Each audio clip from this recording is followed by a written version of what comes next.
ya hemos superado la peor parte, cuando la peor parte, creo, o parece que todavía ni nos llega. Parece que estuviéramos aquí, en medio de...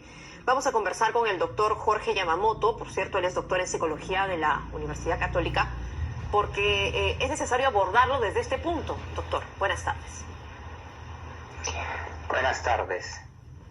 Efectivamente, tenemos aquí un problema, una pandemia que tiene un importante componente de comportamiento, porque si los peruanos y los pobladores del mundo, ciertamente hay que decirlo, seguiríamos las medidas preventivas, el COVID estaría bastante bien controlado, pero es la conducta la que genera la apertura al virus.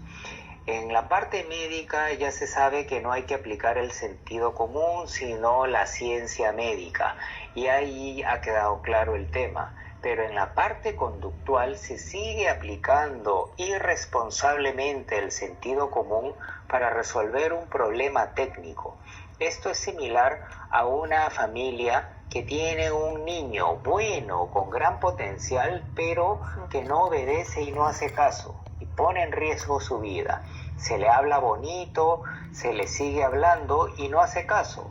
Entonces, ahí los padres serían irresponsables en seguir hablándole, esperando que cambie, cuando después de varios meses no ha habido ningún cambio y hasta ha empeorado. Entonces ahí hay que llevarlo a un especialista, que es el psicólogo, y en unas 4 a 6 sesiones se acabó el problema. Lo mismo ocurre acá en escala masiva. Se sigue aplicando la misma estrategia que no funcionó antes y tampoco va a volver a funcionar, porque se requiere un enfoque científico de comportamiento social para resolver el problema. Ahora, la pregunta es, ¿cuál es ese enfoque? En primer lugar, hacer un diagnóstico preciso, porque hay una serie de suposiciones que no están empíricamente validadas. Es como una vacuna que a alguien se le ocurre y no se han hecho pruebas. Entonces, han aumentado, efectivamente es un hecho, los contagios de niños y adolescentes, pero no sabemos si es porque han salido a jugar al parque o es porque están aumentando los contagios de los padres porque están saliendo a trabajar y les llega con más intensidad a los niños y adolescentes, o una mezcla de ambas. Entonces hay un diagnóstico que no tiene por qué durar meses y no tiene por qué ser sumamente complicado para un especialista. Obviamente, si lo hace un economista, lo hace un médico, va a salir cualquier cosa. Identificar el mínimo número de factores que explican la máxima variación de los contagios. Y una vez que se identifican esos patrones, que no suelen ser muchos, atacar esos 4 o 5 focos con un plan de cambio de conducta diseñado a medida. Y así se reduce este nivel de contagio sin tener que hacer intervenciones genéricas, ¿no? No hay que cortar el brazo para sacar el chupo, y a veces están cortando el brazo derecho cuando el chupo está en el codo izquierdo. Entonces, el tema a veces sale por la culata, porque ¿qué ocurre si no es los domingos, si no son las reuniones familiares lo que está ocurriendo? Entonces, el cancelar la salida de los domingos tiene una serie de efectos negativos que los vemos por las redes, pero no soluciona el problema de fondo. En suma, una aproximación científica desde la disciplina del comportamiento social. Correcto. Y doctor, esto, digamos, se escucha bastante bien, pero es complicado llevarlo a la práctica. ¿Cómo cree usted que debería enfocarse y actuarse en ese sentido? ¿Cómo se puede hacer este diagnóstico del que usted nos menciona? Que es cierto, es importante porque no sabemos conductualmente a qué nos estamos enfrentando, porque ya es un tema de la mente, el pensamiento, las vivencias y las cosas que son absolutamente personales, que son un universo además diferente en cada ser humano. Claro, para un especialista de otra disciplina le puede resultar complicado, pero existe en el Perú un número no superabundante, pero sí existen especialistas que pueden y han manejado temas de esta naturaleza. Dicho de una manera ilustrativa, aquí, por ejemplo, un camino es tomar la muestra de las personas contagiadas. Si queremos enfocarnos en niños y adolescentes, hacer primero una evaluación cualitativa abierta para que nos cuenten cuáles han sido sus contactos posibles. Sobre eso, se puede hacer en 3 o 4 días, dependiendo de los recursos humanos disponibles, se genera una prueba psicométrica, no es una encuesta al aire, sino hay una serie de procedimientos internacionales estandarizados para hacer una prueba cuantitativa. Luego esa prueba cuantitativa pasa por unos análisis, por ejemplo el análisis factorial, que va a identificar el número mínimo de combinaciones, de interacciones sociales que predicen el máximo de la varianza del contagio. Y así se tienen los factores de contagio, que es una combinación de personas, circunstancias y características demográficas, de edad, de nivel socioeconómico. Y sobre cada punto se hace un plan enfocado, que es relativamente simple y se hace en las empresas, se hace en las zonas comunitarias, y con eso tenemos un plan especializado y no una aplicación del sentido común que, como ya hemos visto, no sirve para nada. ¿Será, doctor, que esta pandemia mundial nos interpela también como seres humanos a una de las cosas más básicas, que es la solidaridad, el pensar en el otro, en el prójimo, en que no solamente me puede afectar a mí, sino que también a mi familia, y si no es a mi familia, a mis compañeros de trabajo o a las personas que viven en mi alrededor? Y que esto quizá nos demuestra que en el fondo a veces somos muy egoístas y no pensamos en el otro. Ese es un excelente punto, pero incluso yo lo vería a un nivel más básico, ¿no? Que es la atención y la conducta consciente, porque no es solo que voy a contagiar a los demás, es que me puedo morir.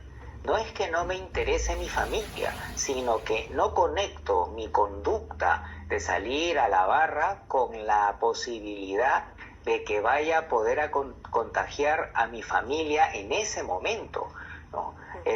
No pasa nada, a mí no me va a ocurrir, o simplemente borrar todos estos pensamientos y estar ganado por el entusiasmo y la euforia de la reunión familiar o del aniversario de mi club. Ese es el punto central. Por eso, cuando las campañas de comunicación apelan a la responsabilidad, pareciera que se está perdiendo tiempo y dinero, porque es una cosa que egoístamente me conviene, solamente que se activa el comportamiento automático, el hábito de lo que hemos hecho siempre, sin darnos cuenta que ahí ya estamos teniendo un riesgo para nosotros mismos. Ese es el punto que hay que atacar, cambiar la conducta automática por la conducta reflexiva y consciente, y ese va a ser el pequeño giro que va a generar un gran cambio.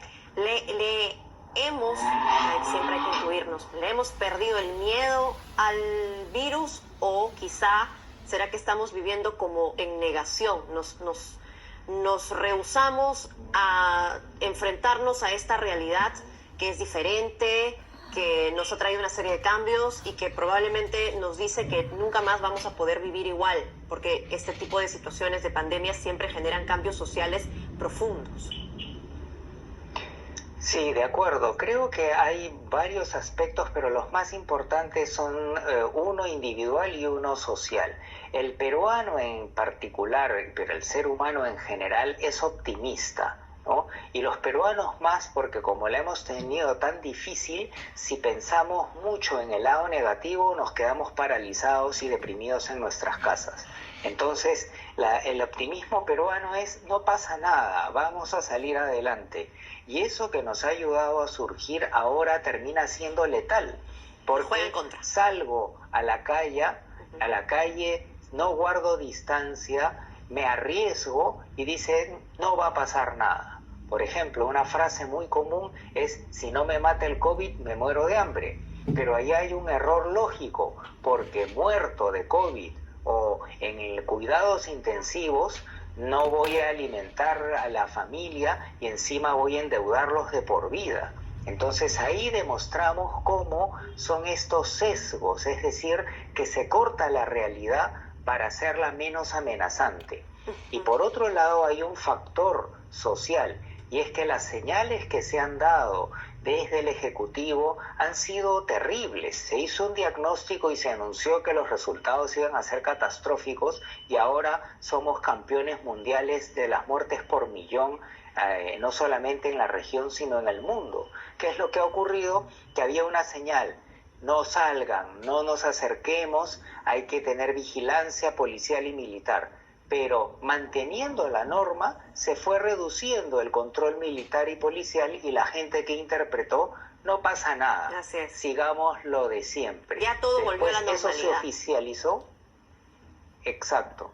Después eso se oficializó, entonces la señal que se ha dado es: no pasa nada, se acabó el virus, porque la gente no está siguiendo las estadísticas. Hay un número muy limitado de personas que siguen las estadísticas, pero al final es tan terrible que la bloqueamos y nos olvidamos. Exacto, por eso los trucos psicológicos que están ocurriendo en el cerebro de los peruanos es fundamental. Y ojo, no es solo de los esforzados vendedores ambulantes, sino está a todo nivel. A todo nivel, doctor, yo le doy la razón absolutamente, porque en mayor o menor grado creo que nos pasa un poco a todos, ¿no?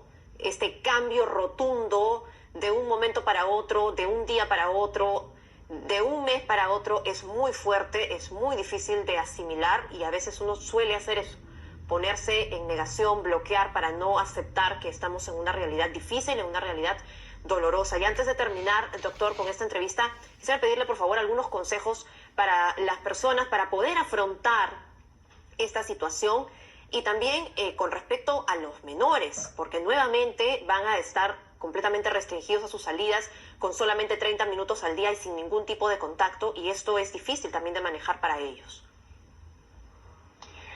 Sí, efectivamente, yo creo que hay dos grandes invocaciones, ¿no?, al Ejecutivo, para que deje de utilizar el sentido común y el ojímetro en el ámbito del comportamiento, y que le dé un papel que tiene protagónico y preventivo, ¿no? Porque si se corta el contagio, no vamos a necesitar tantas camas UCI, que se invierta eso en prevención, sin descuidar, por supuesto, las camas UCI.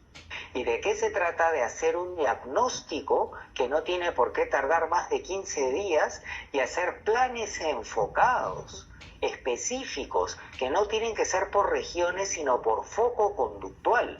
Y después se cruza por edad, por región, lo que sea, y que después de que una primera fase de un mes intensiva de ese cambio se vaya generalizando. Y esta es una oportunidad, porque no solamente frenaremos el COVID, sino empezaremos a generar una ciudadanía responsable, una ciudadanía que tiene hábitos saludables y hábitos de buena convivencia. Paralelamente, las recomendaciones van a la familia, y acá la madre tiende a ser la más responsable y la más consciente. Entonces, una fase de disciplina, ¿no?, de obligar a todos los miembros de la familia que sigan las normas básicas: distanciamiento, máscara y lavado de manos.